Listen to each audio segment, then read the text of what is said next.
Welcome to my top 10 hero cards for Marvel Champions the card game. Now this list is in my opinion, this is just what I think. I'm only going to be using hero cards, so nothing from the other sets, the power, justice, leadership and protection sets. I'm going to be using 2 cards per hero. There's 5 heroes that'll work out. It's not so much a ranking, the number one's not the best, it's just what I think altogether works out the best for the heroes. So let's get into it at number 10. At number 10 I've got Aunt May, which is a card for Spider-Man obviously. Now what about this card is, not only is it amazing in heal 4 damage, it only costs 1 resource to use. So it's an excellent play, especially for turn 1 to get it down early on. And when you fight enemies such as Rhino, which are very aggressive and just do straight up damage, I've had games where I've just sat back, let them attack me, and just as soon as my go is ready, just to exhaust Aunt May and just heal 4 damage. And there's not many drawbacks to that card, which I really like. It's just so handy. It allows you to take your time and focus on the scheme if you really have to, or taking on minions, or just going straight for Rhino or whatever villain you're fighting really, and go straight for the damage. At number 9 I've got the Golden City, which is obviously a card for Black Panther. It's an amazing card because it's an alter ego action, so you have to be an alter ego form to perform it, but for a cost of just 2, you get to exhaust it and draw 2 cards, which is amazing. I mean, Avengers Mansion, bear in mind that's in any form, but that only draws you 1 card and it costs 4 in total, so it is a fantastic card. I mean, it's so valuable to put out. Black Panther is a lot about upgrades, getting your upgrades down as fast as you can early on, and then wiping out the board with your upgrades you use later on. So to draw cards, especially early on in the game, is always handy. And I think a lot of card games, Arkham Horror, Magic the Gathering, drawing cards is always a huge bonus as well. Number 7 for She-Hulk, I've gone with Gamma Slam. Now what I like about Gamma Slam is it does cost a lot. It is 4 to use, but you deal X damage where X is damage you sustained. She does have a health of 15, so there's a maximum of 15, so it's so handy. A lot of her cards do knock her health down a little bit anyway, but she hasn't got a lot of health, which is very strong.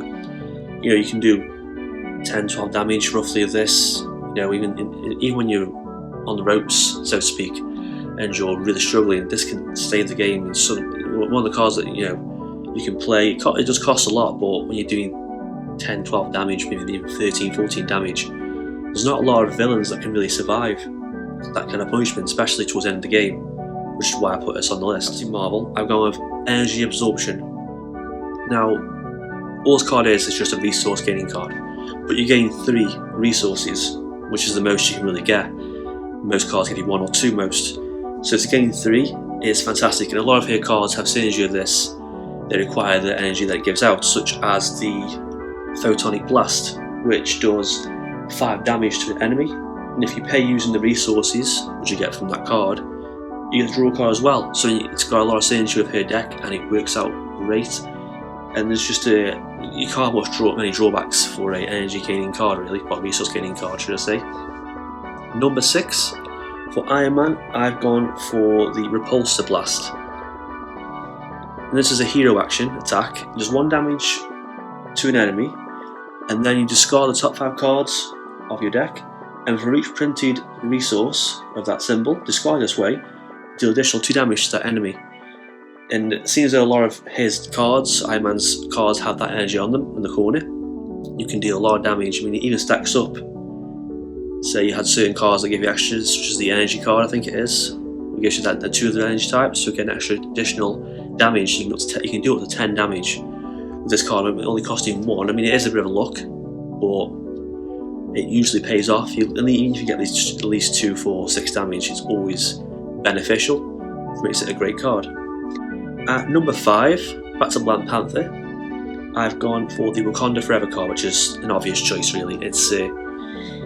It basically lets you trigger all the special abilities of Black Panther's ability cards. What you do is you play all Black Panther's upgrades on the board. You can't actually activate them, they just sit there, some effects, and then you keep Wakanda Forever in your hand, and then you slam it down, and you activate all the cards at once, and it will just wipe the board. It'll damage villains, remove threat from schemes, and it's just super beneficial to the deck. It's one of the most essential cards in the deck, and you definitely want to have it. I mean, you get it, you open your hand, or you draw it early on, you keep it, but you wait till you play. It's all about waiting to play, because it can be tempting to just hit the upgrades of Wakanda Forever, but if you just wait and get more down, the payoff does work out. And number 4, for Captain Marvel, I've gone for the Energy Channel, which is an upgrade, and it has an action where you spend X resources and put X counters on there. So let's say you spend 2 resources, give away 2 cards with the symbols on, you put 2 counters on there,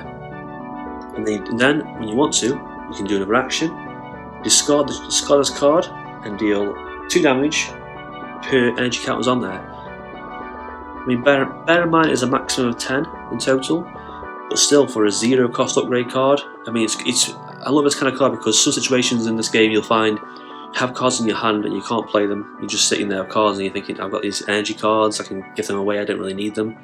You just put them on this card and you just store it up, and then at one point you need to use it, or you build up the energy and then you just unleash 10 damage if you can to a villain, which is a massive amount in this game when health totals around 15 to 20 an average for villains anyway. 3, I've gone for the 1-2 punch for She-Hulk. It's a very simple card, it just costs 1, it's an event card, and it's just a response. So I have to make a basic attack, you're just using your attack with She-Hulk, you ready She-Hulk, which is great because it means you can attack twice, you can attack and thwart, you can attack and then do certain abilities. If you defend a previous go, you can use this card to put it back into action. This card is just simple, it's just cheap, it's just quick to use, and it's just really handy having a couple of them in your hand, because you're always going to be able to attack multiple villains as well. You can attack, multiple minions, should I say. You can take out minions, go for the villain, and it's just a really good card to have in your hand. Number 2 is another simple card. It's the the Arc Reactor for Iron Man. It's an upgrade, it just costs 2, so it's pretty cheap, and it just means you have a hero action, you exhaust it, and you ready Iron Man. So, like I say, any kind of card where you can draw or ready cards, whenever you need to, is super handy. You're going to be defending cards, you can just exhaust that to ready Iron Man, you can attack and exhaust it. It's just in a situation you can have it covered. And then finally, at number 1, I go for the classic Spider-Man card, BACKFLIP. Now BACKFLIP, it has no drawbacks. It costs 0, it negates all damage from an attack. There's not much more you can ask for in a good card, really. I mean, bear in mind it is an event, it's interrupted, you have to actually attack you. But it's when you take any amount of damage, prevents all that damage. So, it's just the amount of times this card can save you. When you find someone special like Claw, who gets extra boost cards, or Ultron, when he has all his drones out and you're taking massive damage, you just save it and then you hit him with the BACKFLIP. I mean, you combine this with the Arm Made card, so you're constantly healing, and then when it does get a bit too heavy on the damage, just pull out BACKFLIP and just negate all that damage, and what more can you really ask for? And that's it for my top 10 list of Marvel Champions hero cards. Hope you enjoyed it. Let me know in the comments what you think are your favourite cards for the hero decks, maybe something I missed, maybe something you didn't really think should be on the list. And that's it, and thanks for watching.